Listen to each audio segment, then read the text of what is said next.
Hello मेरे प्यारे बच्चों, बहुत बहुत स्वागत है आप सभी का आपके अपने प्यारे से यूट्यूब चैनल इंस्पायर स्टडी पर। चलिए माय डियर फ्रेंड्स, शुरुआत करते हैं पार्ट नंबर 2 अर्थात पार्ट नंबर ये 1 मैंने इसमें शुरुआत कर दी है श्रद्धा और मनु की। तो पार्ट नंबर 2 में मैंने क्या करा है, यहाँ तक कवर कर लिए हैं। आज पार्ट नंबर 3 चलने वाला है, तो यहाँ से हम शुरुआत करने वाले हैं। देखते हैं जहाँ तक हम पार्ट नंबर 2 को लेके जाएंगे, जहाँ तक भी चलेगा। तो चलिए शुरुआत करते हैं।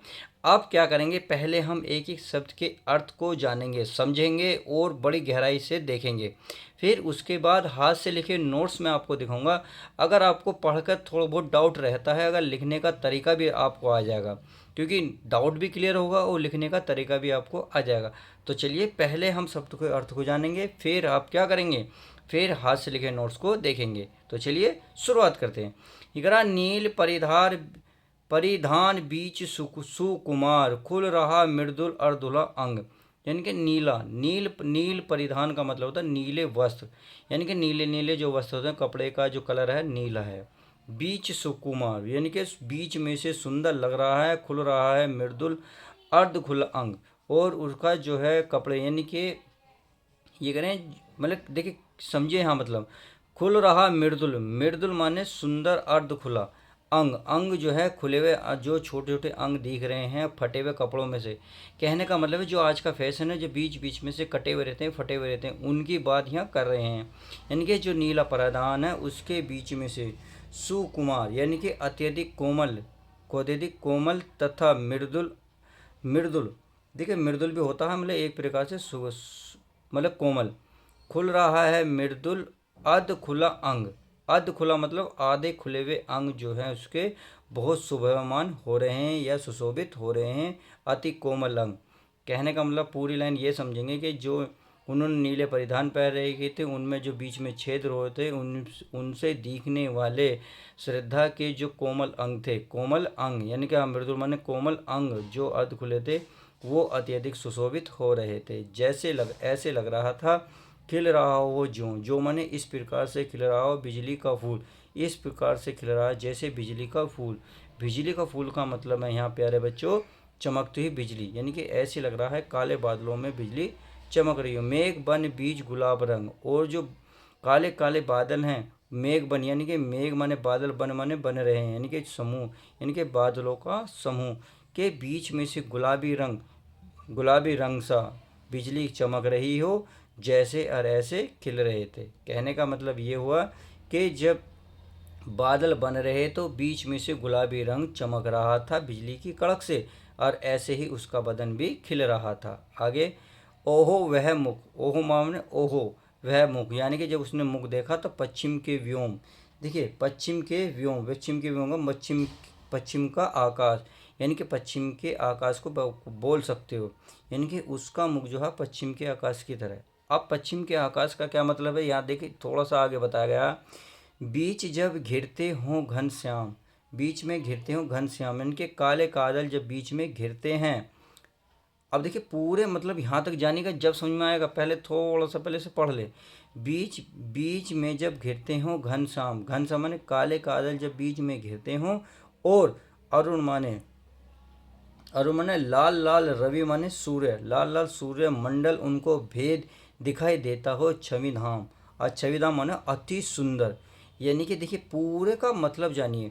यानी कि जब शाम के समय पश्चिम के आकाश की ओर काले काले बादल घिर रहे हों, और उसमें से सूर्य की लाल किरणें उनको भेद कर बाहर निकलती हैं, वो शोभामान होती हैं। उसी प्रकार से जो उन्होंने नीले वस्त्र पहन रखे थे, उसमें से जो उनके छोटे छोटे अंग दिख रहे थे, वो बहुत ही सुशोभितमान हो रहे थे। आई होप इतनी बात समझ गए होंगे। अब देखिए आगे, आगे क्या है। घेर रहे थे घुंघराले बाल अंश अवलंबित मुख के पास, नील घव सावक घन सावक से सुकुमार सुधा भरने को विदु के पास। देखिए घिर रहे थे घुंघराले बाल, यानी कि घिरे हुए थे घुंघराले बाल, यानी कि श्रद्धा के जो घुंघराले बाल घिरे हुए थे, किससे कैसे। अंश अवलंबित, देखिए अंश क्या होता है, अंश माना होता है कंधा, और अवलंबित होता है टह, यानी कि लटक रहे, कंधे पर लटक रहे थे मुख के पास, यानी कि कंधे के पास मुख के पास लटक रहे थे। कंधे पर और मुख के पास उसके घुंघराले बाल घूम रहे थे या लटक रहे थे। और वो कैसे लग रहे थे? नील घन सावक से सुकुमार सुधा भन्ने को विधु के पार। नील घन सावक यानी कि नीले घन सावक, देखिए घन सावक होता छोटे छोटे बादल, नीले छोटे छोटे बादल के सुकुमार, सुकुमार मैंने बताया था कोमल कोमल, यानी कि कोमल कोमल सुधा भरने को विधु के पास। सुधा माने होता अमृत, अमृत भरने के लिए विधु के पास। विधु माने चांदनी या आप कह सकते हैं चंद्रमा। यानी कि आप देखिए पूरी लाइन का मतलब जानिए, मैंने अलग अलग बात देते हैं भाई। नील घन सावक, घन सावक बताता है छोटे छोटे बादल, देखिए सावक तो होता है बच्चा, घन माने होता है बादल, बादल का बच्चा। तो आप यहाँ कह सकते हैं छोटे छोटे बादल से सुकुमार यानी कि कोमल कोमल, सुधा माने अमृत भरने को विधु के पास, और विधु माने चांदनी या चंद्रमा, यानी कि चंद्रमा के पास अमृत भरने के लिए छोटे छोटे बादल सुशोभितमान हो रहे थे। आई होप इतनी बात समझ गए होंगे। चलिए आगे देखते हैं। और उस मुख पर वह मुस्कान रक्त किस किस लिए पर ले विश्राम। और उसके मुख पर यानी कि श्रद्धा के मुख माने चेहरे पर वह मुस्कान, जो उसके चेहरे पर वो मुस्कान थी वो कैसी लग रही थी? रक्त किस लिए ले विश्राम। रक्त माने होता लाल, रक्त माने लाल खून, पर यहाँ रक्त का मतलब लाल खून नहीं निकलेगा, यानी कि सूर्य की जो किरणें होती है शाम के समय लाल से दिखाई दे। किस लिए पर ले विश्राम, किस लिए माने कोपल, और कोपल के होते हैं जो नए नए पौधे होते हैं उनके ऊपर जो नई नई पत्तियाँ निकलती उसके ऊपर, यानी कि उन पत्तियों की बात करें। यानी कि सूर्य की किरणें कोपल पर ले विश्राम विश्राम कर रही थी। अब चलिए आगे देखते हैं। आगे है अरुण की एक किरण अम्लान अधिक अलसाई हो अभिराम। तो अरुण की एक किरण, अरुण माने होता है मतलब एक प्रकार से वही बताया है जिन्हें सूर्य, सूर्य की एक किरण जो है अम्लान, देखिए अम्लान क्या होता है? अम्लान है थकी हुई, सूर्य की जो किरण है अम्लाई थकी हुई किरण, अधिक अलसाई हो अभिराम, अभिराम माने सुंदर, अलसाई माने होता है प्यारे बच्चों आलस्य, आलस्य यानी कि आलस्य, और क्या आपका अभिराम थकी हुई, थकी हुई और आलस्य की एक किरण हो अभिराम यानी कि सुंदर लग रही है। यानी कि सूर्य की जो आलस्य और थकी हुई जो एक किरण है वो अधिक सुशोभितमान हो रही है आपके चेहरे पर। आई होप इतनी बात समझ गए। तो चलिए पहले हम यहाँ तक की क्या कर लेते हैं, व्याख्या को अच्छे से देख लेते हैं, फिर हम जो है आगे की व्याख्या को पढ़ेंगे। तो चलिए पहले नोट्स में इसको कवर करते हैं। तो क्या करना है, शुरू के वही 2-3 शब्द लिख देने हैं, फिर लास्ट में आपको 2-3 शब्द लिख देने हैं। संदर्भ आपका पूर्ववत रहेगा। देखिए अगर संदर्भ आपको नहीं पता तो मैं संदर्भ आपको एक बार दिखा देता हूँ। ठीक है, संदर्भ देख लीजिएगा। संदर्भ है प्रस्तुत पद्यांश हमारी पाठ्य पुस्तक हिंदी के काव्य खंड में संकलित एवं जयशंकर प्रसाद द्वारा रचित श्रद्धा मनु नामक पाठ से लिया गया है। सही है, इतनी बात समझ गए होगी। तो चलिए व्याख्या का देख लेते हैं। अब व्याख्या भी पढ़ते हैं। मनु के भावों की अभिव्यक्ति करते हुए प्रसाद जी कहते हैं कि श्रद्धा भेड़ चर्म के बने नीले वस्त्र में अत्यधिक आकर्षक दिख रही है। वस्त्रों के मध्य कहीं कहीं से दिखाई दे रहे उसके कोमल अंग ऐसे प्रतीत हो रहे हैं जैसे वे नीले बादलों के समूह में चमकती हुई बिजली के गुलाबी गुलाबी फूल हों। नीले वस्त्र के मध्य श्रद्धा के लालिमा युक्त तेज मुख को देखकर ऐसा आभास होता है मानो शाम के समय काले बादलों को भेदकर चारों ओर लाल किरणें बिखेरता सूरज शोभायमान हो। अब आगे कहते हैं श्रद्धा के केस सुंदर और घुंघराले थे, यानी कि श्रद्धा के जो केस यानी कि बाल थे वो सुंदर और घुंघराले थे। वे उसके चेहरे से होकर कंधे पर ऐसे झूल रहे थे मानो अमृत पान के लिए नन्हे बादल को स्पर्श करने की कोशिश कर रहे हों। उसके सुंदर मुख पर बिखरी हुई इस मुस्कान को देखकर ऐसा आभास हो रहा था जैसे सूर्य की कोई अलसाई सी उज्ज्वल किरण लाल नवीन कोपल पर विश्राम कर रही हो। आई होप इतनी बात समझ होंगे। तो चलिए अब नेक्स्ट देखते हैं। तो चलिए अब आगे की शुरुआत करते हैं। कहा मनु ने, यानी कि अब के जो मनु बोला है, बहुत देर से अब तक तो श्रद्धा जो थी उसकी तारीफ हो रही थी, उसके सौंदर्य की, उसकी बनावट की, उसके रहन सहन की, उसके वस्त्र की। अब जो है मनु ने कहा, कहा मनु ने, यानी कि अब मनु बोला बहुत देर में। ये कह रहा नव धरणी के बीच बना जीवन रहस्य निरूपाय, यानी कि नव माने आकाश, धरणी माने धरती, धरती और आकाश के बीच में जो बना है मेरा जीवन, बना मेरा जीवन रहस्य, मेरा जीवन रहस्य बन गया है। निरुपयोग, निरुपयोग कहते हैं उपायहीन, यानी कि किसका कोई मतलब नहीं रह गया है। मेरा जीवन केवल एक रहस्य बन गया है जिसका कोई अर्थ नहीं निकला है। मनु ने इतनी बात कही। आगे, एक उल्का सा जलता भ्रांत शून्य में फिरता हूँ ऐसा है। एक उल्का सा, एक कहते हैं एक उल्का, यानी कि एक उल्का सा पिंड जो है जलता हुआ भ्रांत।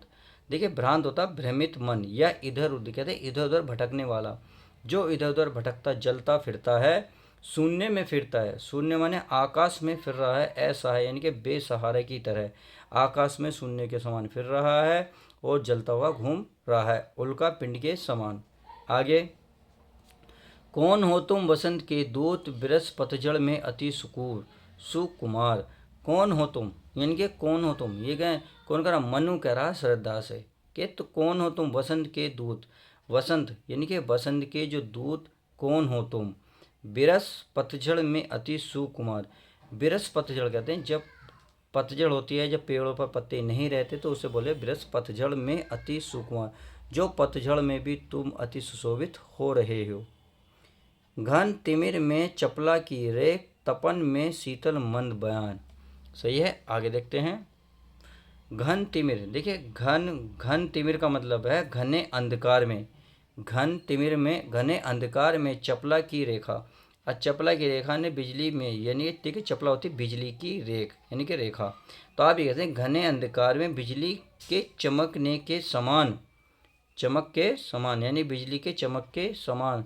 तपन में यानी कि गर्मी में भी शीतल मंद बयान, और शीतल माने ठंडक, मंद माने दे रही हो, बयान माने ठंडक हमें प्रदान कर रही हो, यानी कि तुम जो है घने अंधकार में बिजली के चमक के समान, गर्मी में हमें शीतल प्रदान कर रही हो, तुम कौन हो।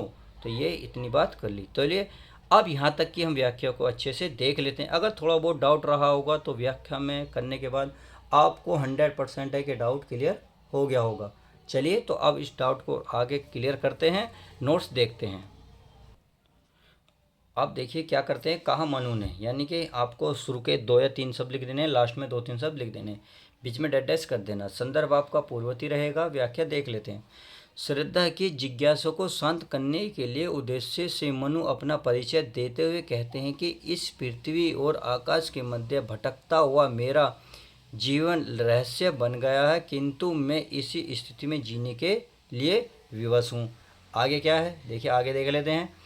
जिस प्रकार एक उल्का शून्य में यूं ही फिरता है, यानी कि शून्य माने आकाश में फिरता है, यानी कि उल्का पिंड जो शून्य आकाश में यूं ही फिरता है, उसी प्रकार मैं इस धरती पर भटक रहा हूँ। इसके बाद मनु श्रद्धा से पूछते हैं कि इतनी सुकुमार वसंत ऋतु में दूती समान तुम कौन हो। आई होप इतनी बात समझ गए होंगे। अब आगे देखते हैं। जिस प्रकार पतझड़ के बाद वसंत के आगमन से चारों ओर हरियाली छाने लगती है, उसी प्रकार मेरे नीरस एवं समस्याओं से ग्रस्त इस जीवन में तुम्हारे आगमन से नई आशाओं का संचार हुआ है। तुम काले बादलों के मध्य घनघोर अंधकार में बिजली की चमक बनकर आई हो और प्रचंड गर्मी में शीतलता प्रदान करने वाली धीमी धीमी बहने वाली हवा की तरह सुखदायी हो। आई होप इतनी बात समझ गए होंगे। तो चलिए अब काव्य का सौंदर्य को ध्यान से देख लेते हैं।